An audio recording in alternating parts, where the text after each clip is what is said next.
And the first speaker is the Reverend Philip Foster.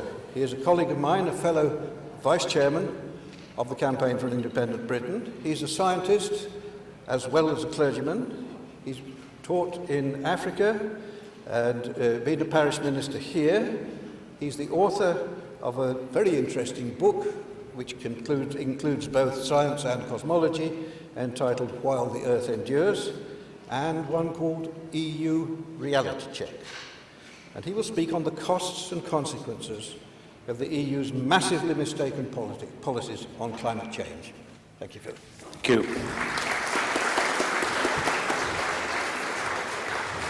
The first part of my talk, I won't be doing much on slides, but I thought we'd have this as a backdrop of my definition of how the European Union operates. Cupidité, stupidité et rigidité.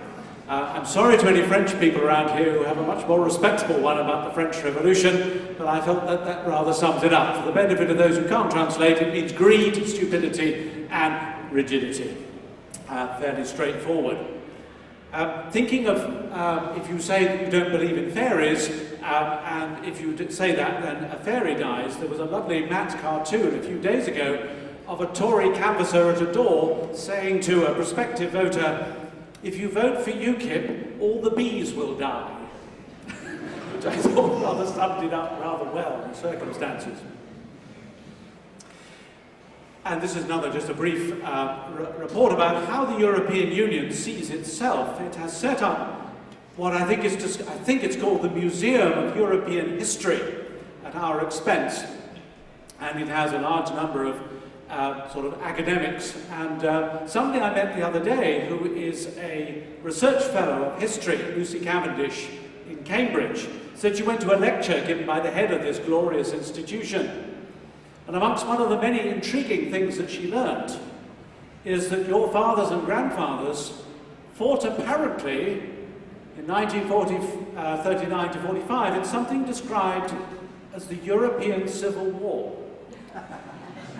I kid you not, that is the official EU version of World War II. I don't know what the Americans think of it. Perhaps they weren't asked. Well, my theme, as Edward has said, I've called it, is the EU green with envy?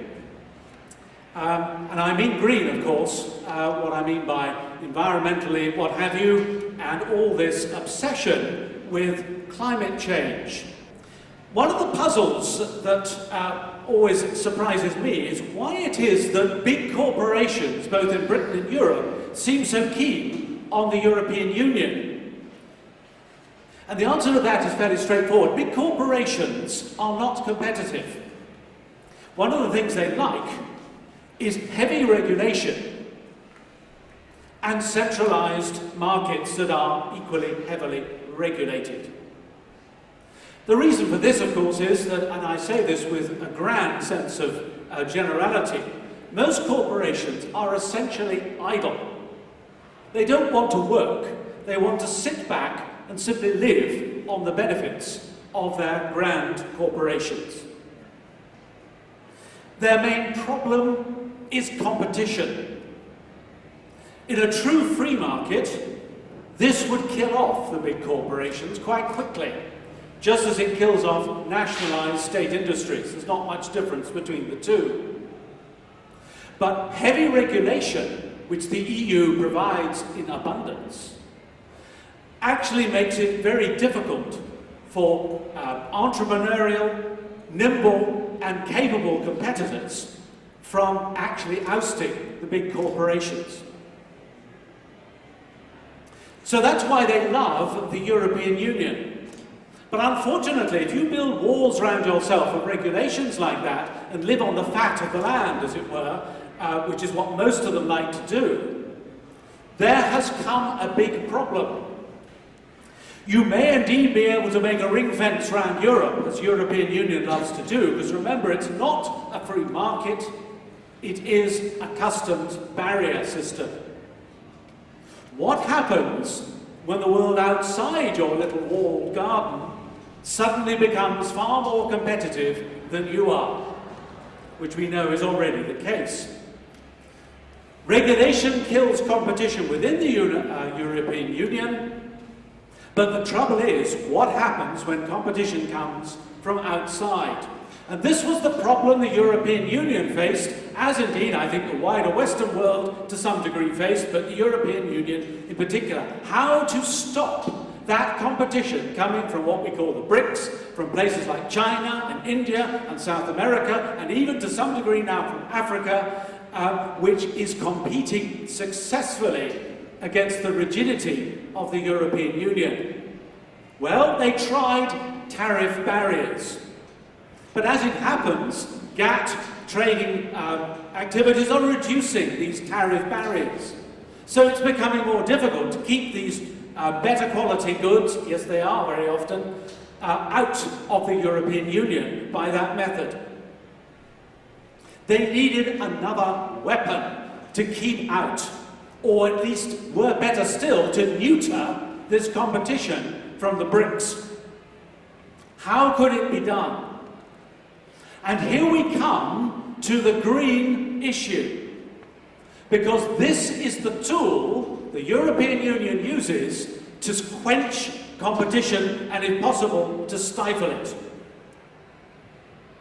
If there is one vital ingredient to real development in the developing world, such as Africa, China, India, and South America, the one key ingredient to make it happen is energy. Useful, viable, available energy. The European Union argues that if that can be stifled, if that can be reduced, their development rate can also be reduced. And of course they started using the same strategy, massive regulation. In this they were in cahoots with the United Nations and the Intergovernmental Panel on Climate Change. I have enormous regard for Mrs. Thatcher, that one of the mistakes she did make, which she regretted and says so in her autobiography herself much later, was the setting up in effect of the IPCC. She thought it would leapfrog Europe. Europe actually saw that as a tool for their own manipulation. So the European Union is using climate issues, green issues, to stifle the third world. Well, that's what they think they are trying to do. The good news is, ladies and gentlemen, is that they have utterly failed. China, India, South America, for that matter, to a lesser degree Africa, are not playing ball with this Western strange belief in the issues of environmentalism. Oddly, tragically, this country is perhaps the worst culprit in, as it were, committing a kind of economic suicide.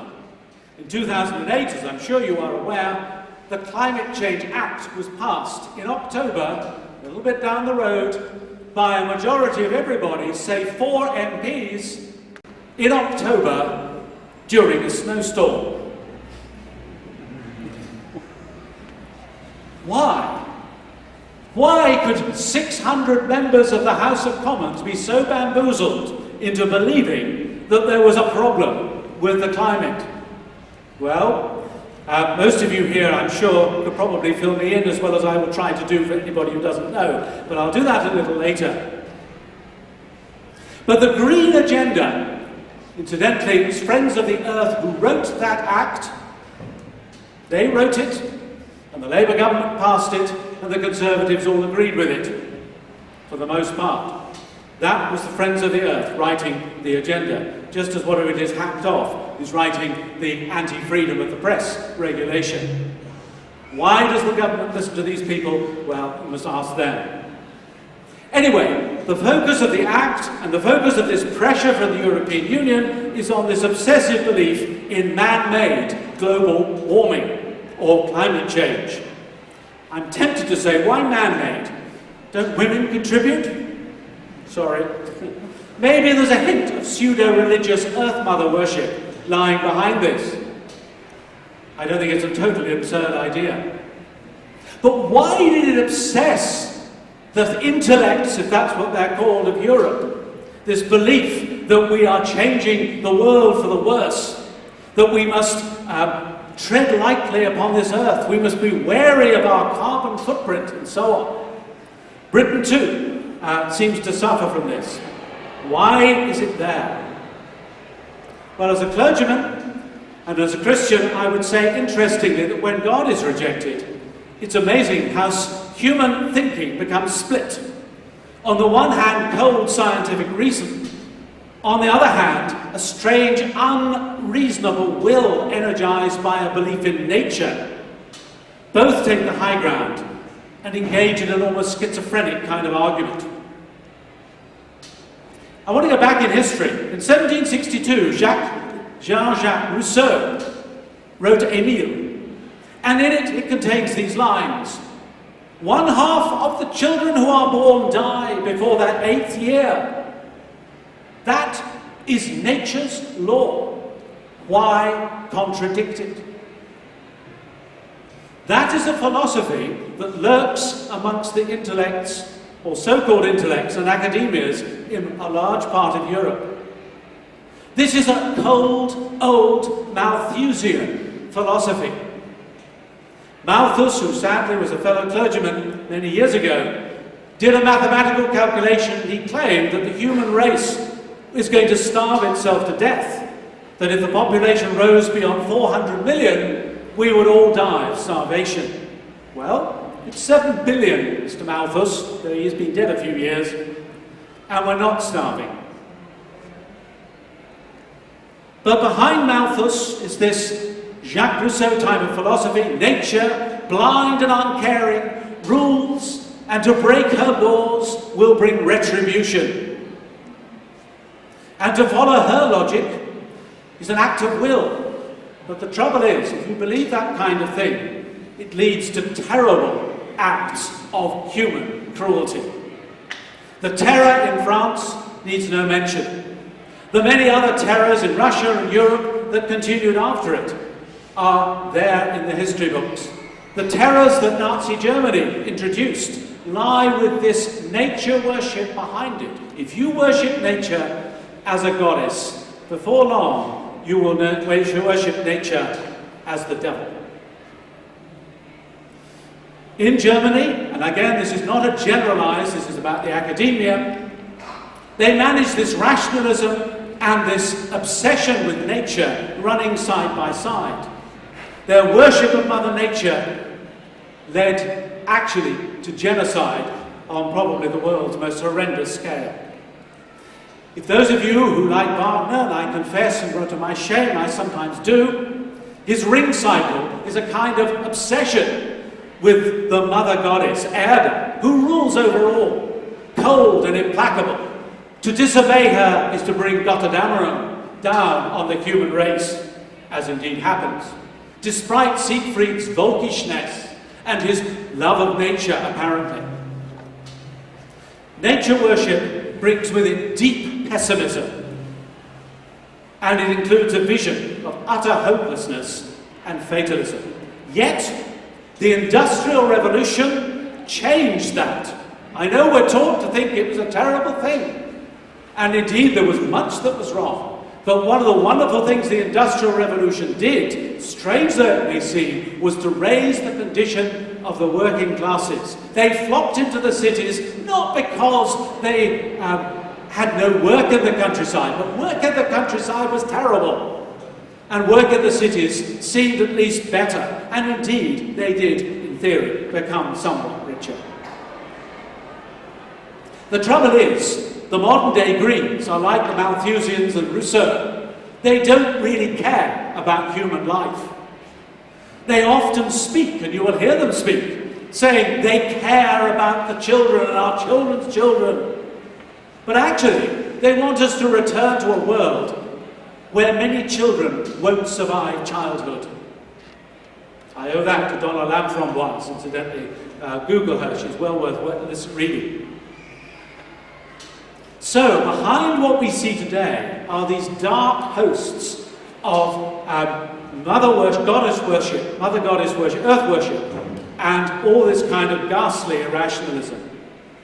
So with this background, we can see why Brussels, the elite, took the possibilities of greenery, I use that word to generalize, to heart as a tool to manipulate the world markets. Because it would seem to chime with what the people think. And it could stave off and perhaps castrate the industrial might of the BRIC countries in their emergence from their developing. Sadly, once again, I must mention, and I have, as I said, deep respect for Margaret Thatcher. In her fight with the then powerful National Union of Mine Workers, she took the advice of two men, both of whom proved totally unworthy of her trust. One was Sir Crispin Tickell, the other was Sir John Houghton. The former, a modern Malthusian, who said that human beings are like caterpillars, they eat everything and they must be stopped. The latter, Christian, I'm no judge of him, the Lord will judge him, but increasingly diverted towards a devotion towards earth first attitudes, having been a civil servant and head of the Met Office. Both persuaded of the danger of industrial burning of fossil fuels and the consequence of global warming. She could see its use against the miners. Am I actually still working? No, I should have stopped. Have I turned myself off? The sound movement. Okay, on. How's that? Yes, back again. Sorry about that. She could see its use against the miners. Claimed that coal was bad, nuclear power was good, we must close down the pits, though she didn't close as many as Harold Wilson did. Aware too that the EU, and she was aware of this, was waking up to the possibilities of global warming as a means of control, she pushed ahead and set up the Hadley Centre, associated with the Met Office, with its computer-generated so-called weather patterns, and initiated the IPCC, the Intergovernmental Panel on Climate Change, with, how convenient, Sir John Houghton as its chief scientist. Later she repented of this error, but sadly too late. As she says in her autobiography, the doomster's favourite subject today is climate change.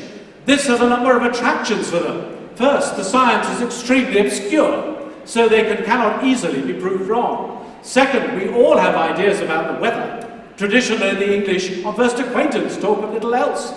Third, since clearly no plan to alter climate could be considered on anything but a global scale, it provides a marvellous excuse for worldwide supranational socialism. All this suggests a degree of calculation, yet perhaps that is to miss half the point. Rather, as it was said of Hamlet, that there was a method in his madness, so one feels that in the case of some of the gloomier alarmists, there is a large amount of madness in their method. And that's good old Margaret, well put, as I would strongly say. The result of climate conferences set up by the IPCC was simply the EU's attempt to smother development in developing countries. Relatively successful in Africa, a divided continent, but to no avail for the BRICS, who weren't that stupid. COP15 in 2009, which we attended in a counter-conference in 2009, was the end of the road. Incidentally, the chairman or chairwoman of that, a lady from Denmark called Connie Hedegaard, was, from the point of view of everyone, a useless chairperson. She resigned, and wonder of wonders, is now the EU Commissioner for Climate Action. It's jobs for the boys. Yet the EU had signed up to huge carbon-cutting targets. The UK, in order to be a spaniel to the EU, to say how good we are, signed up to an 80% cut by 2015. Absurd. As I've said, only 4 MPs voted against it. And they're good sound MPs. They're mostly Conservatives, so vote for them.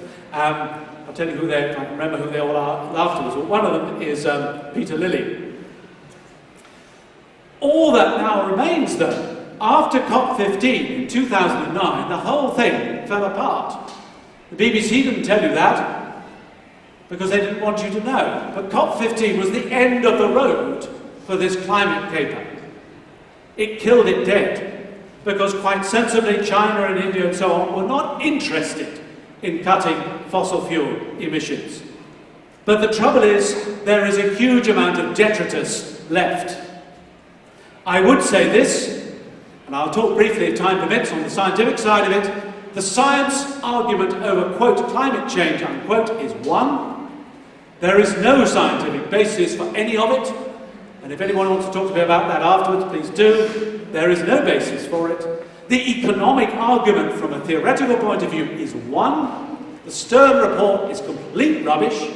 I would use a stronger word, but I'm a clergyman. And is dismissed by any economist who knows anything about economics. I won't go into these. Better, more qualified people than I will speak afterwards, and they know more than I do. The trouble is, the snouts in the trough have not been dealt with. There is huge money, pseudo-money, riding on this. Huge money. Already, the Western world and European Union and Britain and America have spent $60 billion on research alone into proving climate change. No science proves anything. Science is about testing a hypothesis. That hypothesis, if I have time for it, has failed. No scientist should ever say, I will prove something for you. The Royal Society did when Mrs. Thatcher asked them to, which is why the Royal Society, in that regard, has prostituted its science credentials. The Royal Society has failed and should be disbanded. It is not a scientific society, it is a political pressure group. So, it has failed in all respects. The carbon market, this great scam which was set up by America, parts of America, and the European Union, has flopped. I quote from the American Interest blog by Walter Russell Reed, the EU has been the global laboratory testing the green agenda to see how it works. Today's story, the total collapse of the carbon market, means that the guinea pig died. The most important piece of green intervention in the world history has become an expensive and embarrassing flop. It is hard to exaggerate the importance of this for our environmentalists everywhere. If the EU can't make the green agenda work, it's unlikely anybody else will even give it a try. Well spoken. But still we have the detritus of this disastrous policy. The wind farms, the biofuels, even the solar panels, all ruinous to poorer people. Every solar panel, dare I say it, if you put it up on your house, is taking money from your neighbour for nothing. Taking it out of his bank account for nothing. The EU is good at that. It likes doing that. But I find it rather difficult when my neighbour says, oh, I'm going to put up a solar panel. I say, fine, you want to steal from your neighbours, that's all right, I suppose, by me, but I wouldn't do it. That's what it is. Wind farms, far worse. We don't need to go into that. As a result of the increase by 10, 20, 30% a year of our fuel bills, and they will go on increasing if this carries on, by that amount every year. Poor people are dying of cold. 6,000, Richard North has already produced this figure, and I thank him for this figure. 6,000 extra deaths were registered in February and March as a result of fuel poverty. Just in that period, 26,000 people die needlessly every year because of fuel poverty. DEC should be prosecuted for corporate manslaughter. It is disgraceful what they are doing. However, I don't suppose they will be, but it's worth a try. I'm going to move quickly on now to just, how am I doing? 5 minutes? 5 minutes we will do. 10 minutes. What? 10 minutes? Well, you better not say that, it's fatal. Okay, I'm going to run through some quick science, in case you are not convinced that science is now proven the other way. Think back when you were born 600 million years ago, which I'm sure you do remember, and this is a temperature versus CO2 graph. Roughly speaking, it's based on fossil deposits and so forth. CO2 levels and temperature in green do not relate. Period. Secondly, notice where we are now. Here. That's where we are. The CO2 levels relative to the history of the Earth for the last 600 million years is incredibly low. We are on starvation rations of CO2. The last time it was this low was 300 million years ago. Why are they fussing about an increase from a dangerously low amount of CO2? CO2, let me remind you, ladies and gentlemen, creates you and me. You are made of carbon dioxide. You eat what is made from carbon dioxide. That is what is the life-giving gas on this planet, and there's not much of it. Oxygen, yes, we need that to live because we happen to be sentient beings.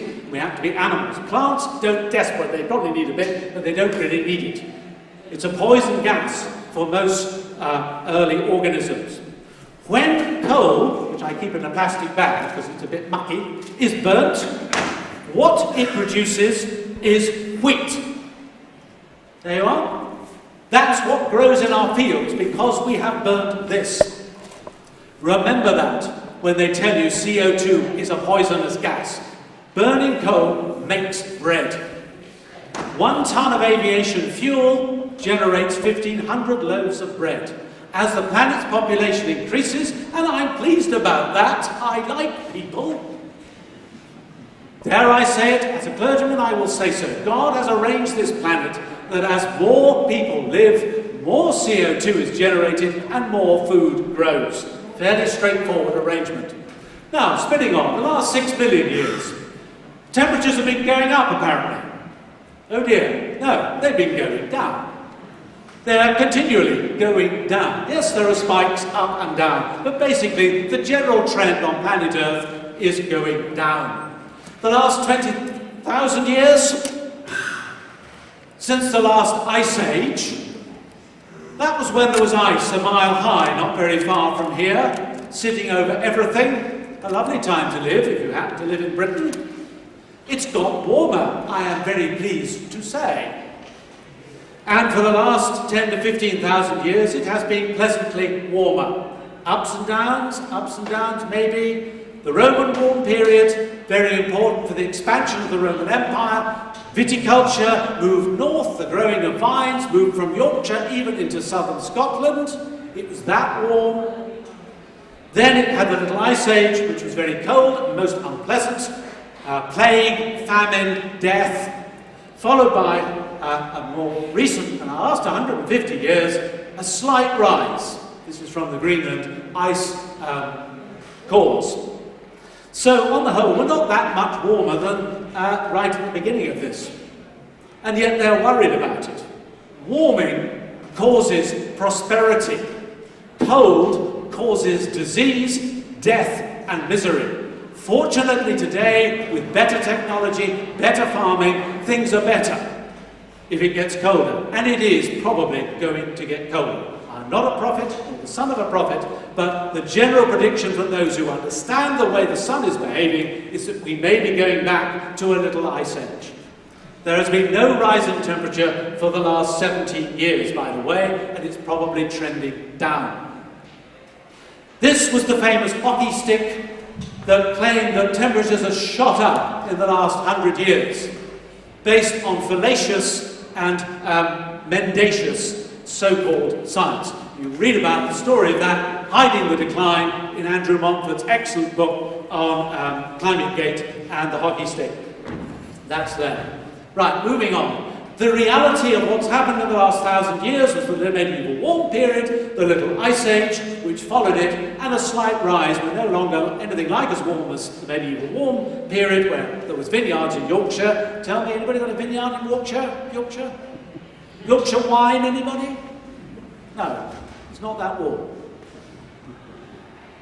That's the last 130 years or so, which is much quoted. In fact, it was probably warmer in the 30s than it is now, with the properly adjusted figures. That looks quite dramatic, all that jagged and exciting temperature change. But actually, the change is only about 0.7 of a degree overall. What does that mean? Well, if you look at it in terms of daily temperature fluctuations, that's what that same graph would look like. It's meaningless. Global temperatures are almost a meaningless statement. Not quite, but almost. Here are two 50-year periods. I owe this to Professor Richard Linson. Incidentally, I've got a pamphlet of his talk at the House of Commons on it there. If you want to get it afterwards, I'll charge you for it, of course. He chose two 50-year periods showing temperature rise over time. Identical length of time, identical scale, and he asked the nice question, can you tell me which is man-made and which is natural? I can't. I don't know the answer. There's no difference. I mean, things just change up and down. Currently, since 1997, temperatures are flatlined, and as I suspect, but cannot prove, it's going to be likely to go down, not up. Right. The Hadley Centre and computer models. This was the big deal. The computer models predict we're all going to fry. Now, this is a bit technical.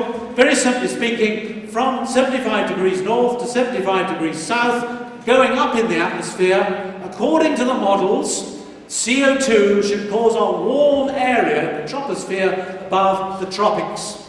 That's what the computer models predict. A lovely, pretty picture. And that appeared in the IPCC Chapter 1 on the drama of climate change.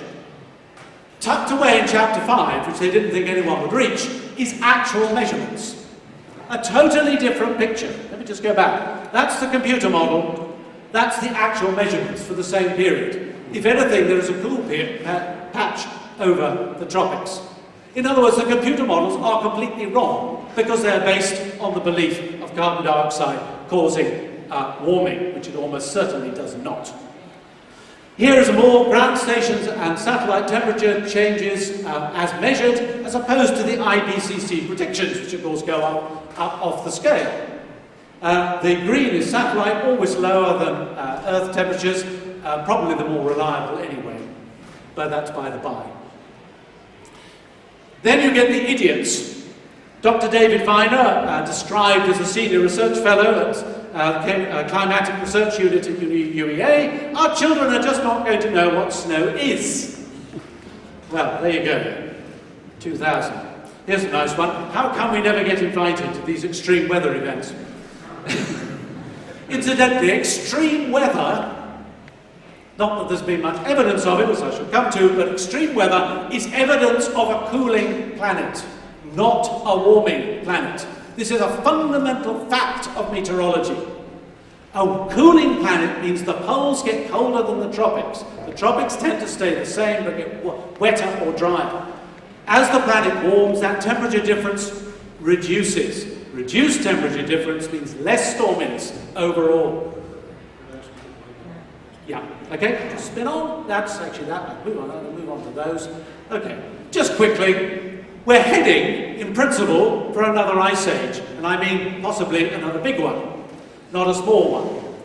Wind turbines, bird processors, 600 bird deaths per turbine per year, some of them rare species, and as Delingpole beautifully calls them, eco-crucifixes. I'm going to spin through the pointlessness of wind turbines. Even on their own standards, they're useless. Here is a wind map of Europe. They always tell you the wind will blow somewhere, so we'll be all right. That was a wind map of Europe. Blue and blue means no wind. That's the whole of Europe. No wind. So we can't rely on wind, even if it were viable, which it is not. Smart meters, that's the latest thing. That's to give you power cuts and take the power from you and give it to somebody else. Actually, what it's about is taking money from poor people and giving it to rich people. Peak oil, there is no such thing. We are not running out of fossil fuels. We will not run out of fossil fuels. The likelihood is, if the Lord does not return, that's a different issue, that there is fossil fuels on this country for the next 1 million years. Plenty. We're sitting on it. 1,500 years of gas are under our feet as we speak. And we can have it now. I'm going to spin through the reason why I think that. It's in your handout. Shale gas is possibly not the magic solution, but it's a solution. It's perfectly safe. That's the shale deposits in Britain. According to the Geological Survey, it's not my figures, that's theirs. Just think about it. When it comes to it, which would you prefer? A shale gas well cap, which is what that is, pumping gas out, clean, efficient, reliable, and virtually unlimited, or one of those, hideous, noisy, expensive, unreliable, and extremely limited in what it can produce. The choice is yours. The European Union says you should have that. I think I would prefer that. That's hidden, that's an air view. If you look at it from ground level, you can't even see it. It's hidden by the trees. We need energy for development. The whole world needs energy for development. The EU is trying to stop that, to crush economic opposition. It is dying, and it wants to kill everybody else with it. Gentlemen, thank you.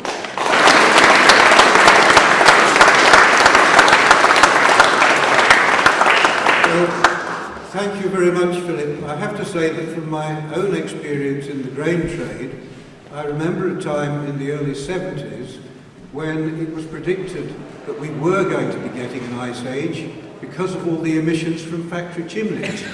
And some of the people who were keenest to freezers then are the keenest to roasters now. Also, I remember visiting greenhouses where they fed the carbon dioxide from furnaces into the greenhouses to improve yields by as much as 40%.